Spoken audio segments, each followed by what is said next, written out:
Earlier this year, we brought you footage of electric prodders being used on calves at a rodeo near Whangarei in the north. The ministry is still investigating that footage and is yet to decide whether to prosecute.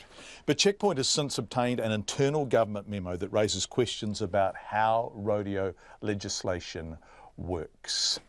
A senior animal welfare investigator at the Ministry for Primary Industries wrote in 2015 that if the Rodeo Code of Welfare didn't exist, rodeos would be problematic and prosecutable legally under the Animal Welfare Act. And a top animal welfare lawyer has expressed concern the Rodeo Code of Welfare may not reflect best practice.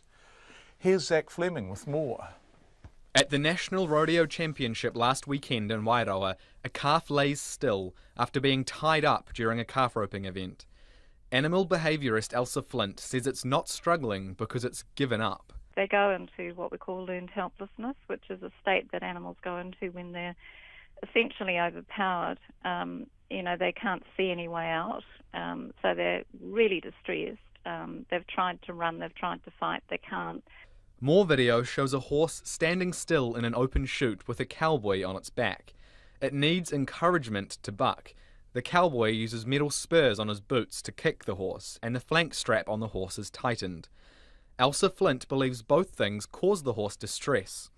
So it's not as if the horse is saying, oh yay, let's go out there and see if we can buck this rider off. It's not the way they view it. They view it, oh my God, I've got to get away from this. The horse is certainly not having a pleasant experience. And you can see when they stop, the nostrils are flaring, the mouth's a bit open, they're really quite distressed. However, it's important to note that nothing in that footage is considered mistreatment. The cowboys are complying with the Rodeo Code of Welfare, which, updated in 2014, recognises that rodeos involve situations where animals are subjected to a risk of injuries and distress. Members of the Rodeo Cowboys Association did not wish to comment. The association has instead hired a public relations firm run by Michael Laws. Mr. Laws, acting as spokesperson, said Ms. Flint is biased and the association doesn't have a personal view on rodeos, but reiterated it complies with its legal obligations. Because all the practices that are associated with rodeo have been independently, scientifically verified, investigated and condoned by Parliament. Now, if Parliament at one stage wants to change its views, we'll actually have that discussion and that debate, and we'll abide by what they come by. But at the moment, we're happy with the way things are. We think they represent the best practice. But regardless, breaching the Rodeo Code of Welfare isn't actually a prosecutable offence. In fact, in an internal memo obtained under the Official Information Act, a Ministry for Primary Industries senior animal welfare investigator described the Rodeo Code of Welfare as a shield that can protect people facing prosecution.